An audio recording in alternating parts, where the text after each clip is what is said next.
Season 6 of Warzone is here. The new battle rifle, the DTIR 3006, is so broken that it already has been nerfed. But don't worry, the nerf isn't substantial enough to make this not worthwhile in both multiplayer and Warzone. So that's what we're going to talk about. We're going to review the weapon, give you guys best classes for each mode, and just generally talk about the performance. So yeah, let's jump right into it.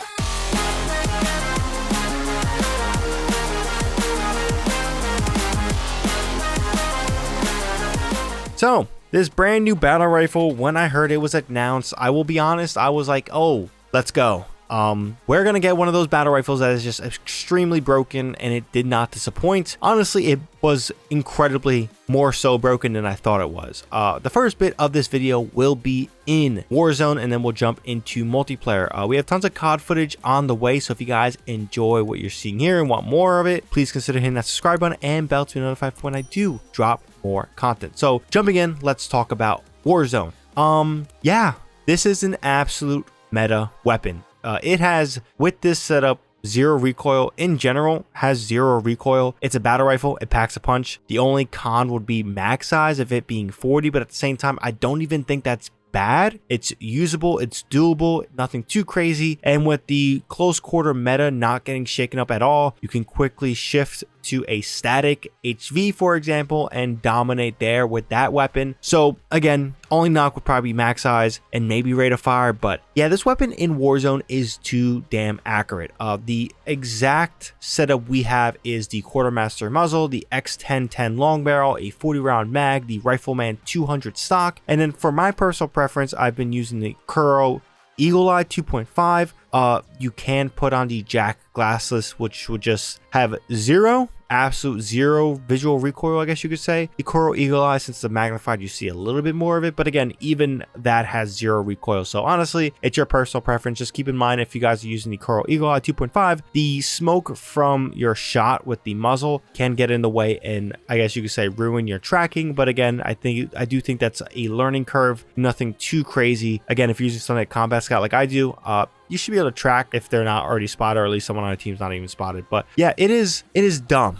It is dumb in Warzone right now, even post nerf. They reduced the overall damage, the overall range, and things like that, but it just was making it not absolutely broken and just somewhat reasonable and something to go up against. The rate of fire can maybe be a skill detriment to it, of like, hey, if you guys miss your shots with this, it is a little bit more punishing. But I don't know, man. I don't know. This is an incredibly powerful weapon, and it's dominating a meta that has not changed. I do think that this is kind of a saving grace for the Warzone meta right now, something new to use in the long range category, because they didn't really do anything. Even the STG nerf, and I guess you could say another nerf, wasn't too much. The close quarter meta is exactly the same how it ended last season, and again, everything else just kind of got buffed, and nothing feels too crazy. So maybe outliers will come out, maybe the meta will feel better, but initially, when it comes to the first week so far of the season, this battle rifle, while it is broken and absurd, it is a saving grace of the meta of being something different to use. But I will say, it will get tiring, and I'm sure you guys have already been frustrated with dying to this weapon. Now, onto the DTIR 3006 in multiplayer.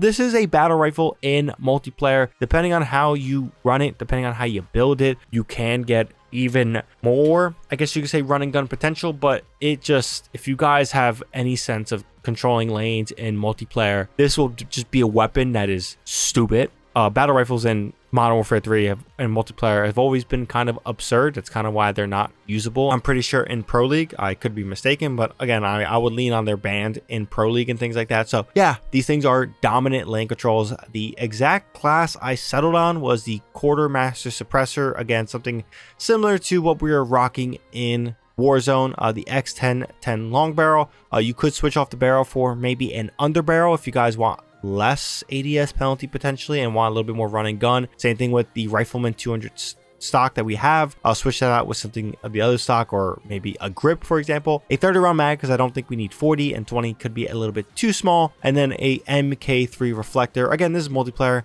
the Jack Classic, ADS penalty, things like that. Not really looking for that. Plus, already low recoil and recoil control you're getting here with this weapon is already really, really good. But yeah, in general, just a dominant weapon across the board. Kind of, I guess you could say, not surprising, judging the fact that this is a battle rifle. We'll see how long this dominates, if it even dominates into Black Ops 6's integration, because we've seen that with other weapons. They can linger for a long time. But with that being said, if you guys enjoyed this video, found this video informative, drop this video a like, helps out the video a ton. If you guys want to comment down below on your thoughts on this battle rifle, yeah, leave a comment down below. We can have a conversation about it. And of course, if you guys want more content from me, please consider hitting that subscribe button and bell to be notified for when I do drop more content. But yeah, that's all I gotta say on this one. I hope you guys have a good one. ShadowNinja here, and I'm out.